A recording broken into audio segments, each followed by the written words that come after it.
my name is Jonathan Patrick, and tonight I'm going to give a presentation on just how easy it can be to create a speech and then present it. I have a sentence that I use whenever I try and create a speech and then present it that helps me to realize the steps that I need to take in creating the speech and then presenting it. And that sentence is, definite decisions collect designs for delivery. Now, it may not sound like that sentence makes much sense, and probably to you right now it doesn't, but each one of the words in that sentence represents one step in creating a speech and then presenting it. So let's start with the first step, and that's the first part of the sentence, define. And that's to define your goal and your audience. These first two things are very important. Now, there's 4 general goals whenever you create a speech. That's to entertain, inform, persuade, or inspire. Now, those 4 are the general things that you might do with a speech, but there's also subcategories to that. As an example, you may be informing people about a current problem in your neighborhood. So it would not just to be inform them, but it would be to inform them about this situation. You may be trying to inspire a group of people to donate money. And to get your audience to do that, you may focus on a different range of topics. A lot of people would say that deciding on your topic should be your first step. But if you've done that, you've actually skipped this definition part. Because if you present your topic to your audience and it doesn't help you meet your goal, then you've missed the mark. Now, as I mentioned, the audience is important because you have to understand what is going to affect your audience. So if you wanted to inspire a group of senior citizens to give money, then you'd probably use a different topic than if you were trying to inspire a group of teenagers to donate money. So knowing your goal and then knowing your audience is definitely important. Now, definite decisions collect designs for delivery, and our second step is decisions. The second step is to decide on a topic. Now, let's use that example of donating money again. Let's say you wanted to inspire a group of people to donate money. Well, as I mentioned before, if you were trying to give the speech to a group of senior citizens, you might select a topic of leaving a legacy or maybe promoting the generation behind them. But if you were trying to inspire a group of teenagers, you might talk about a teen that had been helped by this program that you want them to help out, where they can identify with this person. So selecting your topic is very important to making your goal, but you must know what goal you're trying to hit first. The third part, definite decisions collect, is all about collecting the information necessary.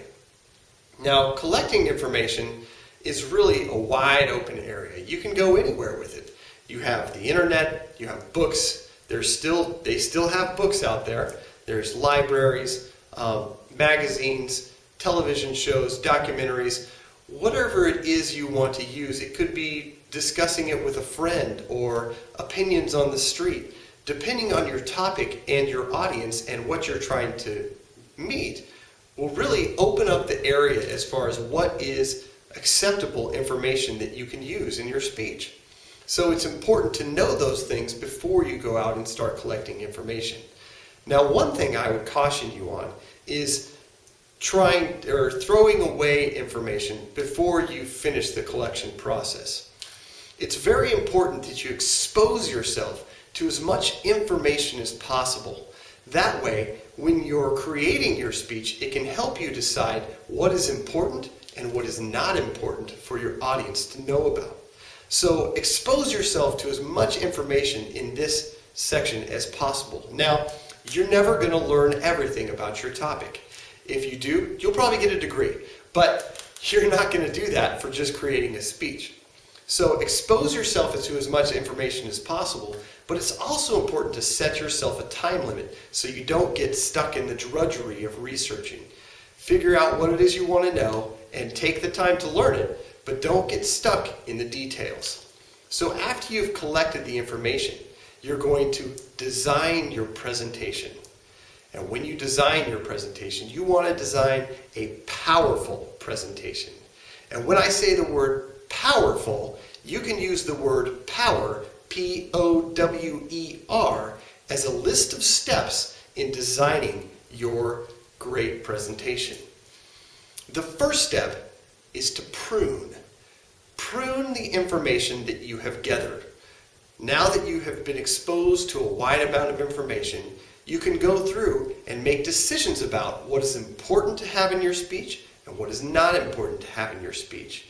And so that way you can narrow it down.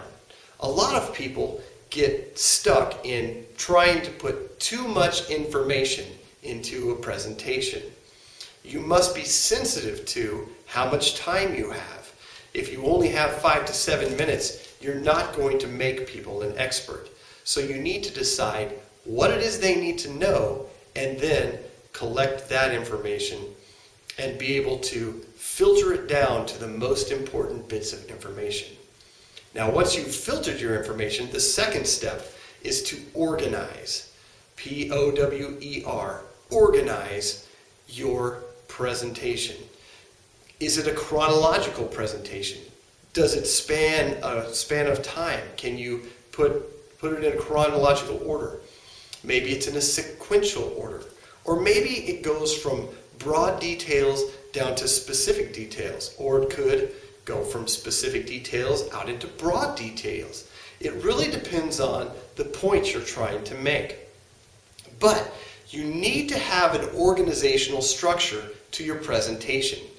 If the information doesn't lend itself to an organizational structure, create an organizational structure. Maybe you could create a wacky sentence that really doesn't make any sense to help them understand and remember what you're trying to say. And that's exactly what organization does, is it helps people to understand what you're trying to tell them, and it helps them remember after you're done.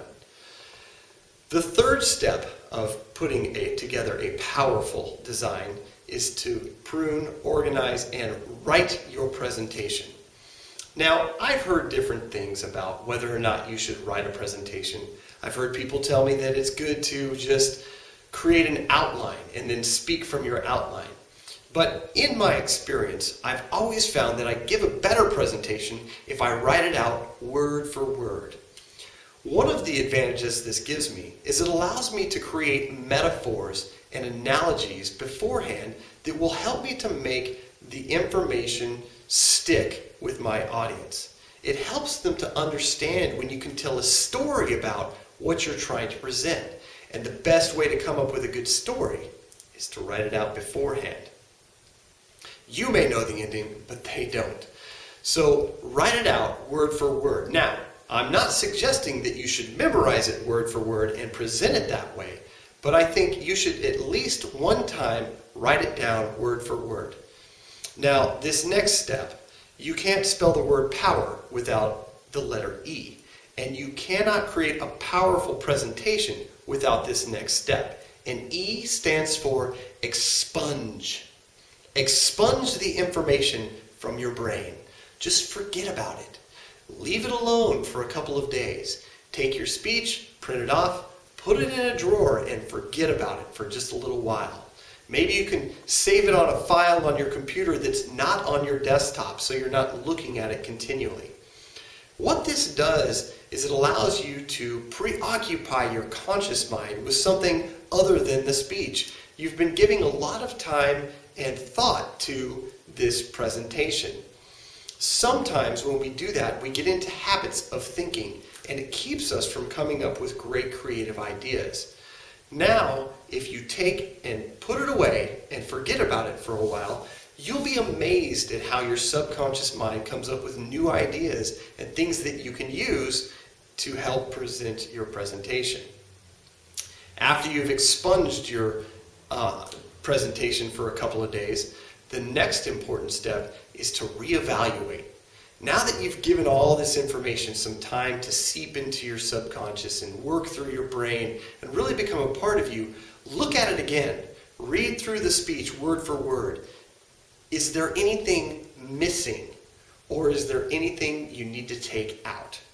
And I specifically asked the question, is there anything missing? Because you don't want to think about if there's anything you can add, because you want to make sure that you've presented your information, but you don't want to give too much. So is there something missing, and is there anything you can take out? So after the reevaluation, you're going to have a great design for your presentation. The last and final step, definite decisions collect designs for delivery. And delivery is the final step. And what this is all about is practicing your presentation. Practice it. Actually say it. Speak it out word for word, out loud. Find a quiet room where nobody can hear you. Close the door and practice your presentation. This will allow you to really create those final details that are going to make a good presentation a great presentation. And what you can do is work on your vocal variety and your body language. How are you going to move your hands when you say this one word? And the only way to do that and really craft that part of the presentation is to actually practice the speech. Now, we've gone through a lot of different steps, but I want you to remember that definite decisions collect designs for delivery.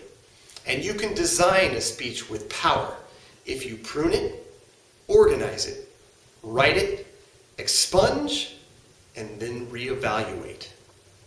Now, I'm not going to tell you that every speech is going to be perfect if you follow these steps, but I will tell you that if you follow these steps consistently, your best speech will be your next speech.